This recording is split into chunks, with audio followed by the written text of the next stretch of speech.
Eu peço a vocês, amados, que abram as Bíblias em Efésios, capítulo de número 5. Nós queremos, nesta noite, pela graça do nosso Deus, falar da igreja, sobre a igreja. O que é a igreja à luz da revelação das Sagradas Escrituras. Num primeiro momento, irmãos, a igreja é a comunidade de todos os verdadeiros crentes de todos os tempos e de todas as épocas.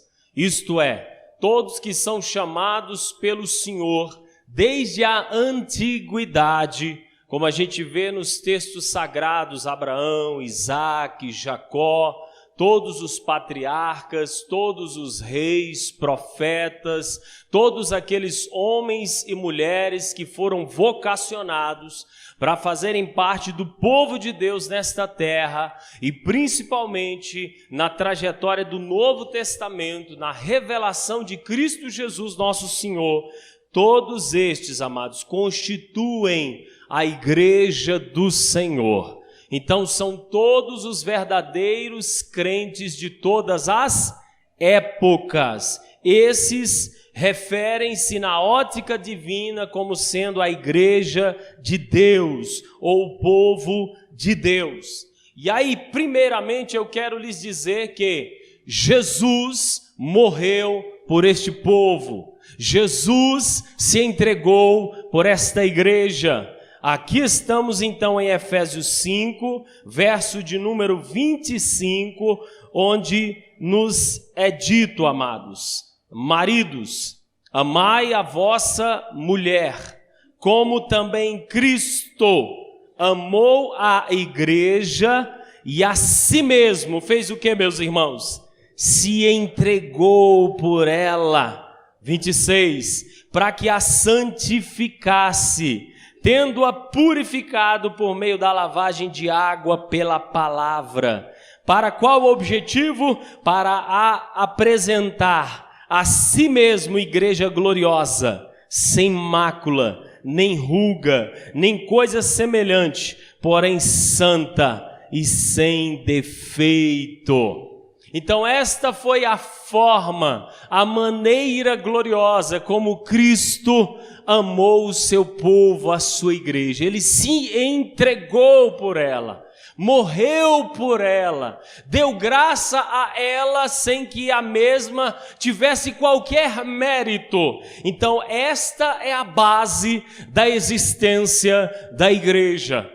Aí alguém pode perguntar, então como ela existia no Antigo Testamento? Existia porque o decreto da morte de Jesus já havia sido expresso na eternidade, porque o Cordeiro de Deus foi morto antes da fundação do mundo, é o que nos diz os textos sagrados. Então, amados, esta é a base da constituição da igreja. Ela recebeu grande amor, o amor de Deus expresso na pessoa de Jesus, que se deu, que se entregou. Em segundo lugar, por este sacrifício, meus irmãos, o sacrifício de Cristo, a igreja está garantida, diga comigo, está garantida para toda a eternidade em Deus. Isto é, para a igreja não existe mais nenhuma condenação, conforme Romanos 8:1. Não há mais nenhuma condenação para aqueles que estão em Cristo Jesus, nosso Senhor. Veja comigo agora João, capítulo de número 10, que diz respeito também a esta garantia. Verso de número 27 a seguir. João 10, a partir do 27. Olha o que o Senhor Jesus está falando para os seus, acerca das suas ovelhas, da sua igreja, do seu povo. É dito aqui, meus amados, vocês encontraram? As minhas ovelhas, ou o meu povo, a minha igreja, aqueles a quem eu comprei, ouvem a minha voz, eu as conheço. Ele conhece perfeitamente os seus, irmãos. Elas me seguem, isto é, o povo de Deus segue firmemente a Jesus. 28, eu lhes dou a vida eterna. O que ele dá para esta igreja, para este povo? A vida eterna.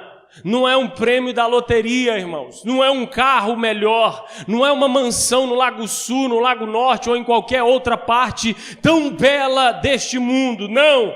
Ele dá para essa gente a vida eterna. Aí vem a sequência, jamais, diga comigo, jamais perecerão, e ninguém as arrebatará da minha mão. Isso é garantia de Deus em Cristo para com esta igreja, este povo, o povo dele, irmãos.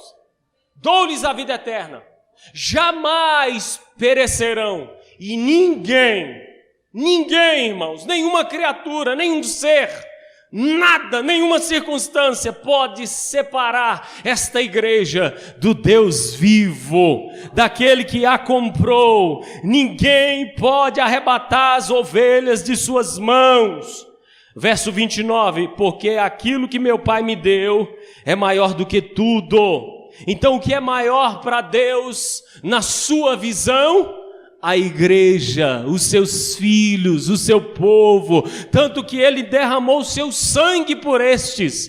Ele diz que eles são maiores do que tudo, e da mão do Pai ninguém, irmãos, pode arrebatar. Ninguém, viu, amados? Tenham esta convicção dentro de seus corações, tenham esta certeza, nada nem ninguém pode nos arrebatar das mãos do Salvador, porque Ele mesmo nos adquiriu por alto preço.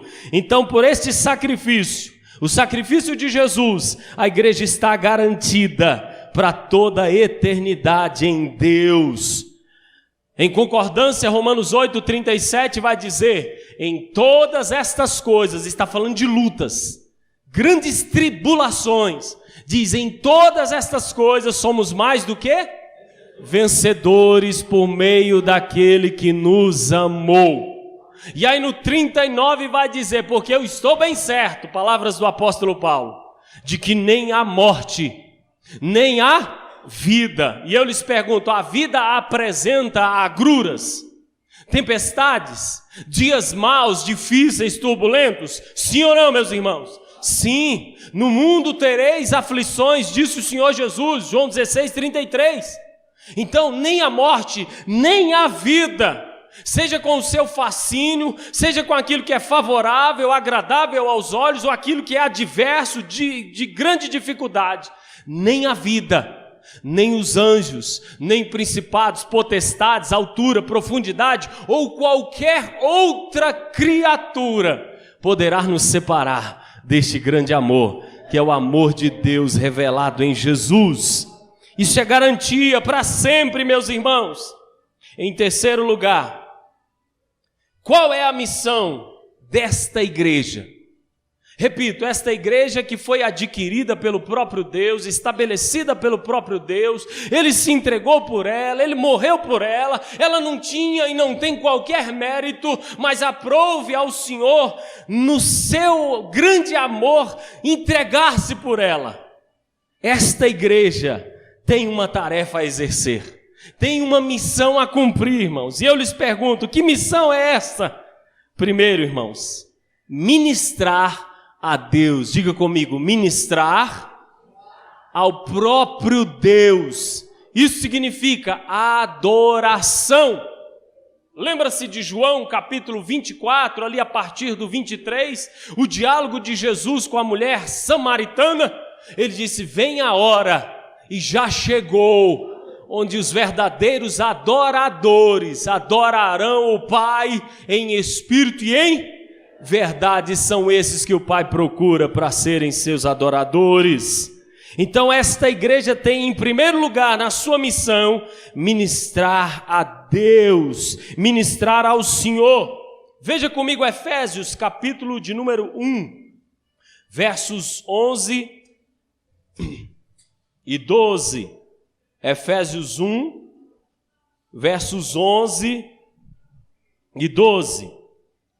Nele digo, no qual fomos também feitos herança, aqui está falando do Senhor Jesus em nós, predestinados segundo o propósito daquele que faz todas as coisas, conforme o conselho da sua vontade. Tudo foi estabelecido, irmãos, por causa do conselho da vontade do próprio Deus.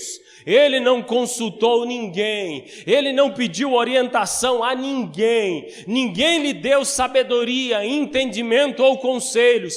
Ele decidiu pela sua própria vontade nos predestinar, nos escolher, nos fazer sua herança. Aí vem o 12, a fim de sermos para louvor da sua glória, nós os que de antemão esperamos em Cristo.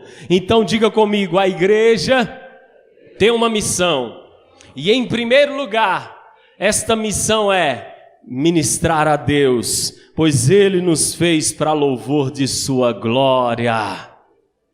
Você está aqui, irmão e irmã, nesta terra, para demonstrar e testificar da glória de Deus, expressar esta bondade celestial, a revelação maior na pessoa do Senhor Jesus. Então nosso estilo de vida deve ser de adoração àquele que vive para sempre. Esta adoração não está limitada ao templo, não está limitada aos momentos em que nos reunimos. É claro que nestes parâmetros também adoramos e cultuamos ao Senhor, só que ela é além, irmãos. Ela se estende para a nossa casa. Na nossa casa a gente adora a Deus, amém?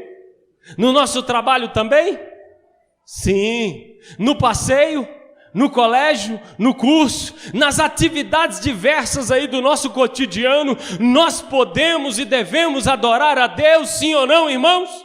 Sim, porque em primeiro lugar nossa missão é adorar aquele que vive para sempre.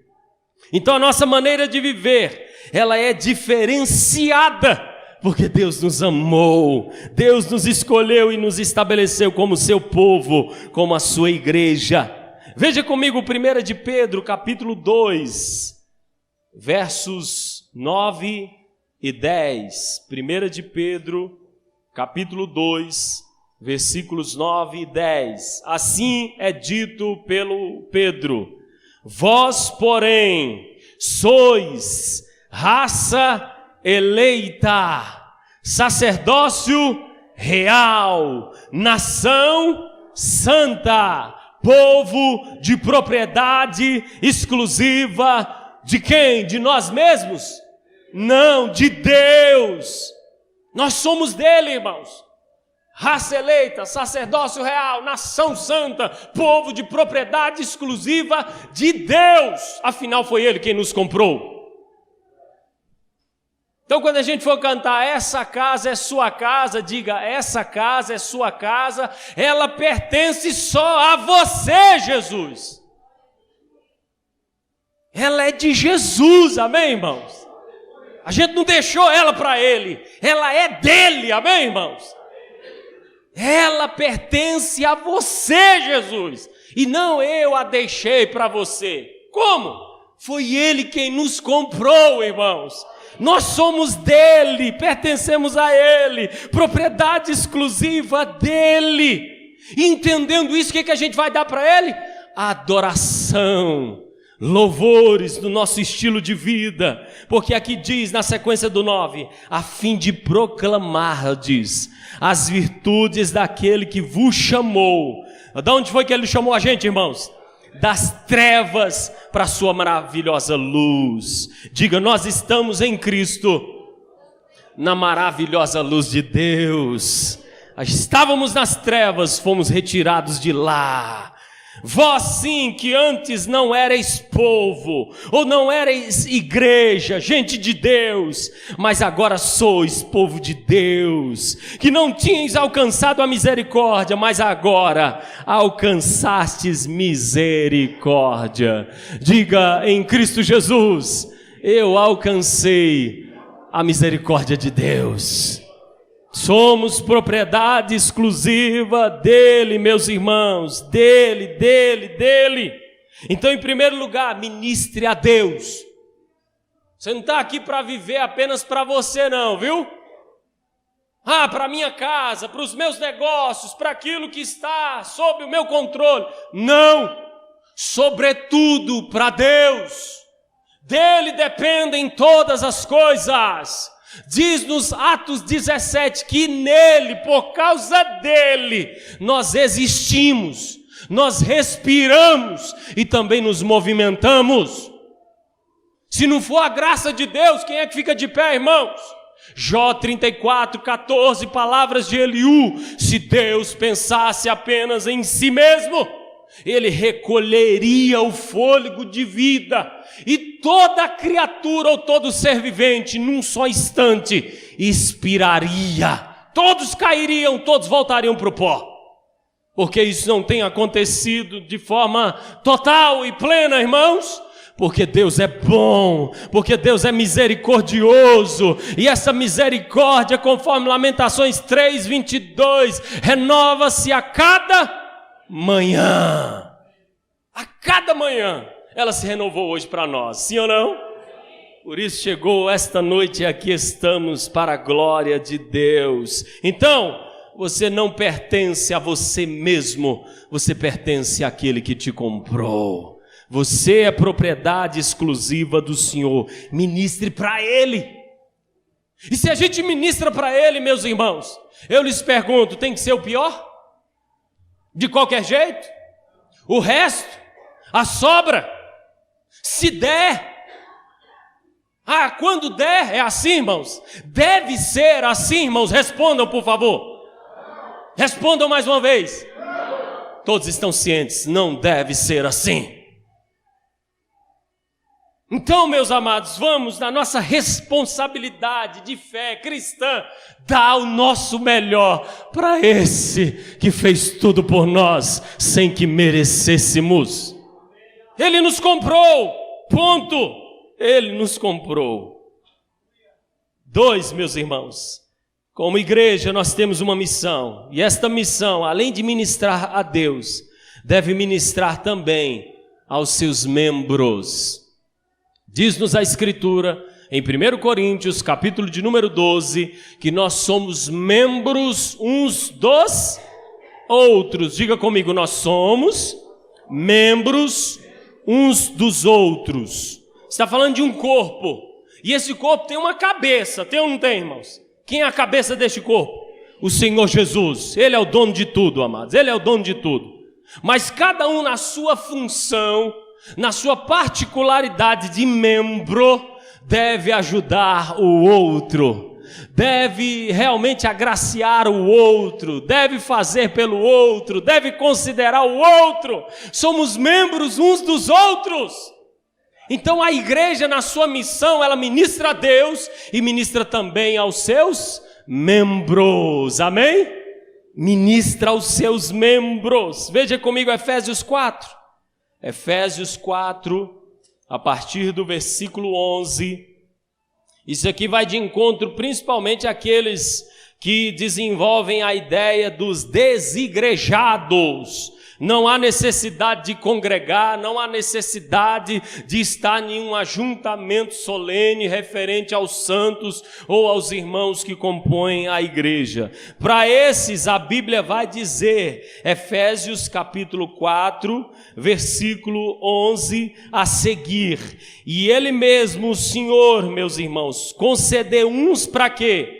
Para apóstolos, e o apostolado nós cremos que foi naquele primeiro momento, aqueles a quem o Senhor chamou, e na sequência, na revelação de Cristo, o apóstolo Paulo. Então fechou-se esta graça apostólica, amém, amados? Mas para por aí? Não, diz a Escritura que também outros foram estabelecidos para profetas. É o ministério profético na igreja de Deus. Outros para quê, irmãos? evangelistas. Lembra-se do evangelista Estevão, que pregava com muita graça, na dependência do Espírito Santo, e ali tocava a trombeta do Senhor ao ponto dos inimigos não compreenderem e quererem dar cabo da sua própria vida? Pois bem, este ministério evangelístico, ele está em evidência na igreja do Senhor. E diz mais, e outros para pastores. Pastores são para que finalidade, irmãos? Pastorear, cuidar do rebanho de Deus, ensinar o rebanho do Senhor, as santas palavras do Senhor, o caminho da salvação, a maneira correta de viver, a maneira de agradar a Deus, ou que deve agradar a Deus. Eu lhes pergunto, o ministério pastoral ainda continua assim ou não? Continua. E também Deus chama e estabelece mestres. Quem são os mestres? Esses que se esmeram no estudo da palavra de Deus, para trazer com muita graça ao povo de Deus, à igreja do Senhor. Então, meus amados, se isso aqui está em evidência, é porque a igreja deve estar nessa dimensão de ministrarem uns aos outros. Olha o verso 12. Qual é a finalidade desse processo glorioso através destas vocações ministeriais? Com vistas ao aperfeiçoamento de quem? Dos santos. Quem são os santos? Aqueles que já partiram e foram de algum modo estabelecidos como divindades, irmãos. Não, os santos são todos aqueles que creem no Senhor Jesus, pois foram retirados das trevas para a sua maravilhosa luz, foram separados para Deus, a fim de proclamar suas virtudes. Então todos que professam genuinamente o nome do Senhor são santos de Deus nesta terra, separados do Senhor para este ofício glorioso. Então, estas vocações aqui, amados, são para o aperfeiçoamento de quem? Do povo de Deus, dos santos, para o desempenho do seu serviço e para a edificação de quê? Do corpo de Cristo. É para a edificação nossa, irmãos. Então ficar isolado, ficar sozinho, ficar lá nos cantos, isso é antibíblico. O bíblico é o que está aqui na revelação e que está sendo lida agora para todos nós, amém, amados? A finalidade destas capacitações, o estabelecimento delas pelo próprio Deus em Cristo, é a fim de que o povo de Deus seja aperfeiçoado. E o que mais, pastor? Olha comigo o 13 a seguir. Até que todos cheguemos à unidade de fé, do pleno conhecimento do Filho de quem? De Deus, para que a gente atinja aquele patamar mais elevado, irmãos, do conhecimento de quem? De Jesus. Quem é Jesus? E a perfeita varonilidade, a medida da estatura, da plenitude de Cristo. 14, para que não mais, olha que interessante, para que não mais sejamos como o que, irmãos? Meninos. Quem são os meninos? Esses que ficam agitados de um lado para o outro e levados ao redor por todo o vento de quê? De doutrinas ou ensinamentos, pelas artimanhas dos homens, pela astúcia com que induzem ao erro. Os falsos mestres, os falsos profetas, induzem o povo ao erro, a andarem na contramão da vontade do Senhor. Mas os legítimos, os vocacionados por Deus, pastores, mestres, evangelistas, profetas, estes não, amados, esses vão dar o ensino do Senhor, amém? Para que o povo não viva mais como meninos, agitados, ao redor de todo o vento de doutrina que está por aí. Irmãos, as mensagens são muitas, são diversas, e são todas, ou a maioria, em nome de Deus, mas nem tudo que está em nome de Deus, de fato, é de Deus. Há caminhos que para nós parecem perfeitos, direitos, como dizem provérbios, mas no fim, muitos deles têm morte, têm separação, têm divórcio, têm quebra de aliança com Deus. Então, para a gente saber qual é a verdade, estejamos na graça do Senhor no que tange a esses ofícios aqui estabelecidos pelo próprio Deus. Valorizemos a igreja do Senhor, valorizemos a congregação, valorizemos aqueles a quem Deus tem chamado a fim de trazer o ensino genuíno da palavra do Senhor. Valorizemos, meus irmãos, e tudo para a glória do nosso Deus. Verso 15: mas seguindo a verdade em amor, cresçamos em tudo naquele que é a cabeça. Quem é? Cristo, de quem todo o corpo, bem ajustado e consolidado pelo auxílio de toda junta, segundo a justa cooperação de cada parte. Veja, cada um tem a sua parte a cumprir, amém? Cada um tem algo a fazer dentro da vocação que o próprio Deus estabelecera. Então, segundo a justa cooperação de cada parte, efetua o seu próprio aumento para a edificação de si mesmo em amor. Então, este corpo é edificado por estas graças que Deus tem dado ao mesmo, amém? Valorizemos, pois temos aqui o dever, como igreja de Deus, ministrarmos uns aos outros. E você que é um irmão mais experimentado, com mais bagagem, com mais experiência, meu irmão, não fique de braços cruzados. Não fique como, alguns que não estão entendendo nada. Esteja firme, esteja na fé, esteja naquilo a que Deus revela através da sua palavra. Volte à sua origem, irmão. Volte à sua origem, irmã. E juntos ajudemos os demais, amém? Vamos ministrar uns aos outros. Isto é missão delegada por Deus à sua igreja, ao seu povo. Ministremos uns aos outros. Veja comigo Hebreus 10. Hebreus 10, versos 24 a seguir. Consideremos-nos também uns aos outros. Se a gente ministra uns aos outros, deve haver sobretudo no nosso coração a consideração, amém, irmãos? Quando você olhar para o irmão, olhar para a irmã, vejam, é corpo de Deus, é membro do corpo de Deus, amém? Foi comprado por Jesus, Jesus se entregou por essa pessoa, amém? Não é um qualquer, é alguém chamado pelo próprio Senhor Jesus. Então consideremos-nos também uns aos outros. Para quê? Para nos estimularmos ao amor e às boas obras.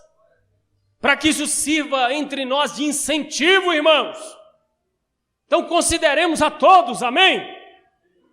Ninguém aqui é melhor do que ninguém, irmãos. Todos são importantes, amém? Todos são importantes, afinal Jesus se deu por todos nós. Jesus se deu pela sua igreja, pelo seu povo. Então nos méritos e na graça de Cristo Jesus, vamos considerar os irmãos, vamos amar os irmãos. E deste modo, queridos, isso vai despertar estímulo, isso vai despertar encorajamento nos corações. Para quê? Para continuarmos nas práticas das boas obras, que obviamente não garantem a salvação, mas expressam que somos salvos em Jesus. São consequências de vidas salvas, as boas obras. 25. E não deixemos de quê? De congregar-nos, como é costume de alguns. Naquela época já tinha isso, irmãos. Antes, façamos o quê? Admoestações, como eu estou fazendo nesta noite com esta igreja local. Admoestemo-nos uns aos outros, admoestemos o povo de Deus, tanto mais quanto vedes que o dia o quê? Se aproxima. Que dia é esse, irmãos? Diga, o último dia, o dia da segunda vinda de Cristo. Ele vem, a igreja tem essa viva esperança dentro de si, amém? Ele vem, Ele vem. Então vamos chamar a atenção de todos. Gente, vamos congregar, vamos adorar a Deus, vamos servir a Deus. Abra agora em Atos, Atos dos Apóstolos.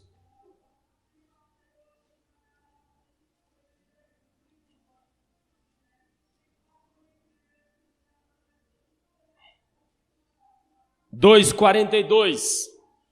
O que é congregar, pastor? A gente vai para o modelo bíblico, amém, irmãos? A gente vai para o modelo da revelação maior, as Sagradas Escrituras. Aqui diz, lá no primeiro século, olha o que ocorria com os primeiros cristãos. 2:42 a seguir. Podemos ler? E perseveravam na doutrina dos apóstolos, isto é, nos ensinos que eles ministravam. E esses ensinos vinham de quem, irmãos? Do próprio Senhor Jesus, porque Ele ordenou a estes que eles deveriam ensinar a guardar todas as coisas que Ele havia dito ou ensinado para os primeiros. Eles deveriam repassar isto.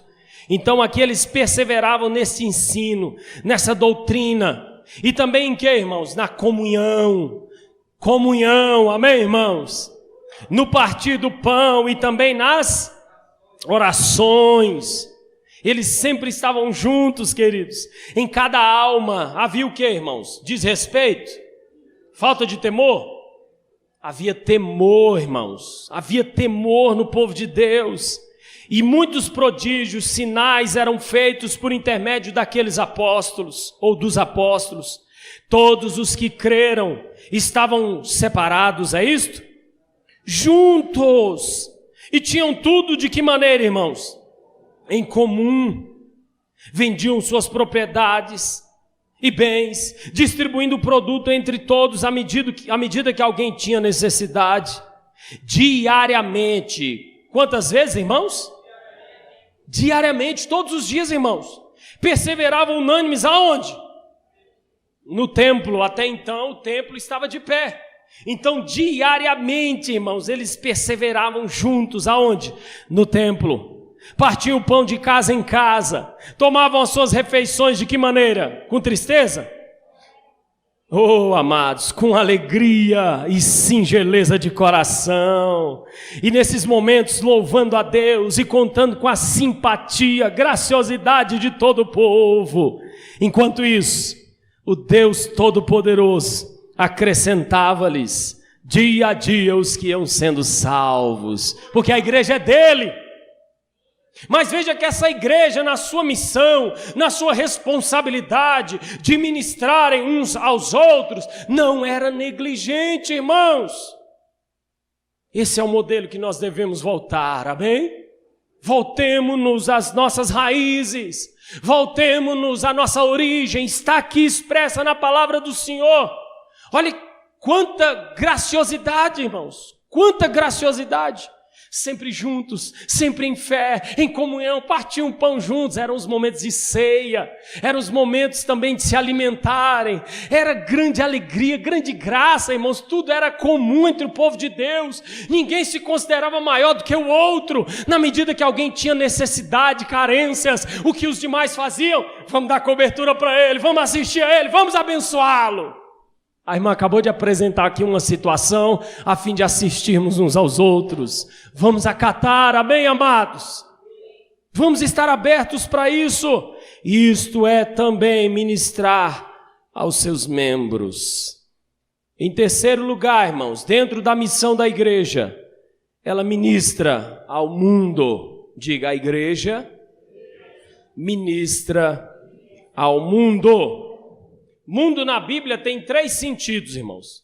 Tem o sentido de planeta, globo terrestre, conforme Atos 17, a partir do 24, diz lá o Deus que criou, né, os céus, a terra, o mar, tudo que neles há. Então isso é mundo, amém, irmãos? Tem esse sentido.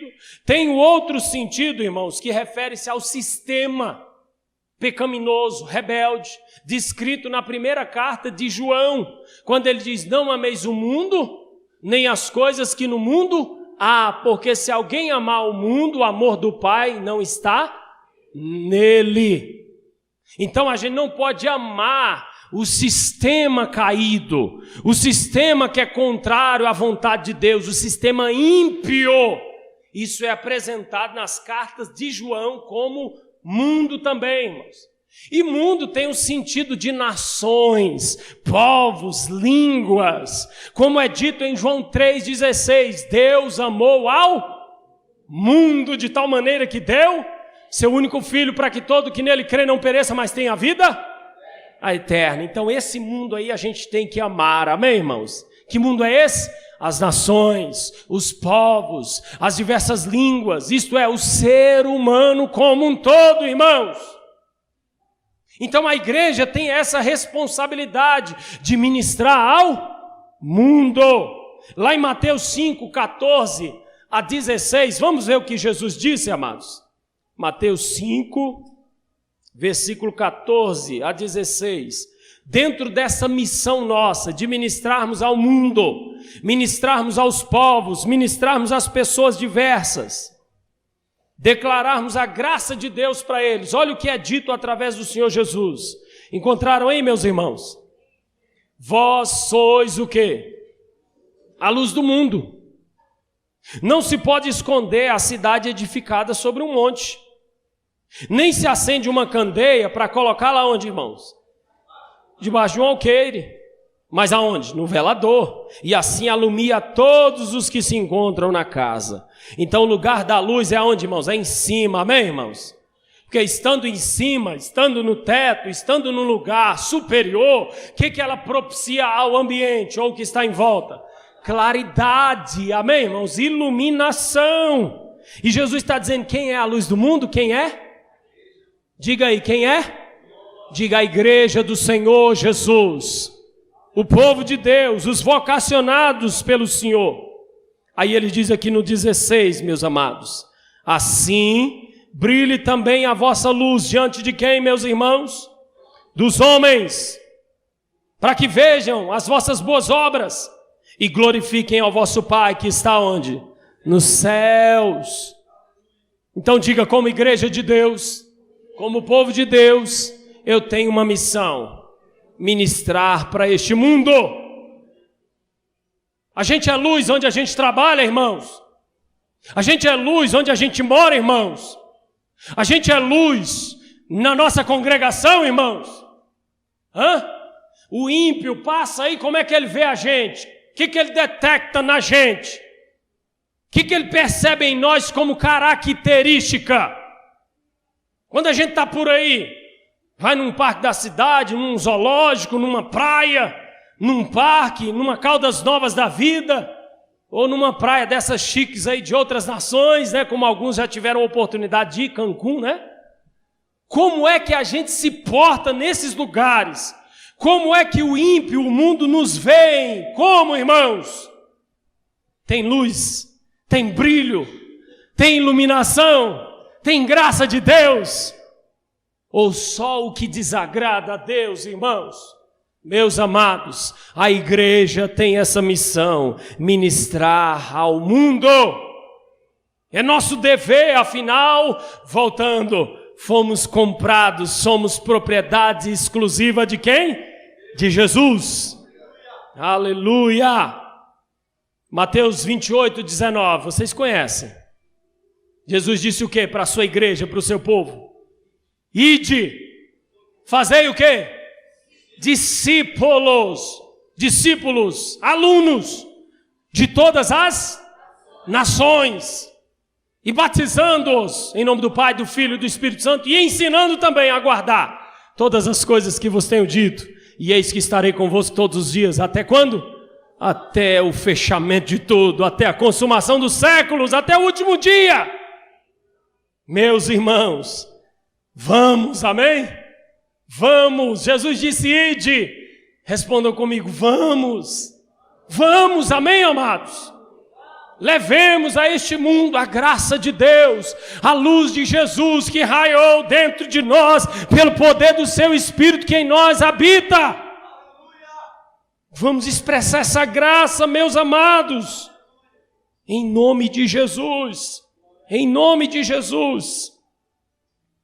Pastor, com que poder, com que capacitação a gente pode fazer tudo isso? Será que a gente consegue? Será que é possível? Com que poder podemos realizar isso, irmãos? Em quarto lugar, nós fazemos tudo isso, irmãos, com a capacitação que vem do próprio Deus. É o seu Espírito. Veja comigo João 14. João capítulo 14, versículos 16, 17. João 14, disse o Senhor Jesus, no 16 e 17: e eu rogarei ao Pai, e Ele vos dará outro Consolador. Por que outro? Porque Jesus é Consolador, o Espírito Santo é Consolador. E Ele vos dará o outro Consolador, a saber, o Espírito Santo, a fim de que esteja, por quanto tempo conosco, irmãos? Para sempre convosco. O Espírito da verdade, diga comigo, não é o Espírito da mentira, é o Espírito da verdade. Que o mundo, isso é aqueles que estão ainda numa vida ímpia, em rebelião a Deus, não pode receber, porque não o conhece, não o vê nem o conhece. Vós, no entanto, isso é todos que estão em Jesus, irmãos, o conheceis, porque Ele habita convosco e estará em vós. 18, eu não vos deixarei órfãos, voltarei para vós outros. Essa garantia, essa capacitação, esse poder, meus irmãos, é o Espírito de Cristo, é o Espírito de Deus que habita na igreja. O que está lá em Atos 1:8, em concordância? Disse o Senhor: recebereis poder ao descer sobre vós o Espírito Santo. E aí na sequência, então sereis minhas testemunhas. O Espírito Santo veio em nós como selo de Deus, amém, irmãos? Pertencemos a Ele, somos dele, e um dia Ele vai voltar para levar aquilo que é dele, porque Ele nos selou com o seu Espírito. Mas na sequência diz, e sereis minhas testemunhas. O Espírito Santo nos dá a capacitação para a gente testemunhar Jesus, irmãos. Não é apenas para falar em línguas, não. Não é apenas para um movimento, sabe, do povo de Deus quando se ajunta, não, irmãos. É sobretudo para testemunhar Jesus. Aí ele diz aonde, irmãos? Ele diz lá que é em Jerusalém, Judeia, Samaria e até os confins de toda a terra. É a nossa missão, queridos. Qual o poder para executar essa missão? Diga comigo, o Espírito Santo, o Espírito de Deus, Ele já veio, amados. De modo que quem é a igreja de Deus não diz e não canta, Espírito Santo, passeia aqui entre nós, Espírito Santo, vem me visitar, vem aqui, Senhor, fazer uma visitinha. Não! Ele mora em nós, irmãos. Que a ideia de visitar é vem e vai embora, é ou não é? Vem, fica por um pouco, na hora do culto e daqui a pouco vai embora. Isso está equivocado, irmãos.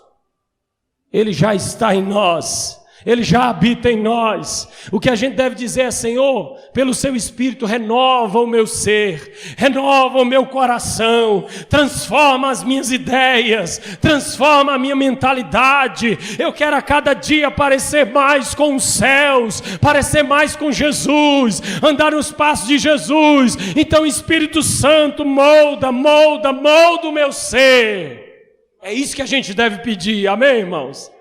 E se a gente está um pouco, sabe, cabisbaixo, amedrontado, diga: Senhor, pelo teu Espírito, renova-me, encoraja-me, dá-me ânimo para eu continuar na batalha, na guerra e apregoar o teu amor, o teu santo nome. Somos testemunhas de Deus, irmãos. Eu pergunto, a igreja tem essa capacitação ou não? Tem. O povo de Deus tem esta capacitação. Fique em pé.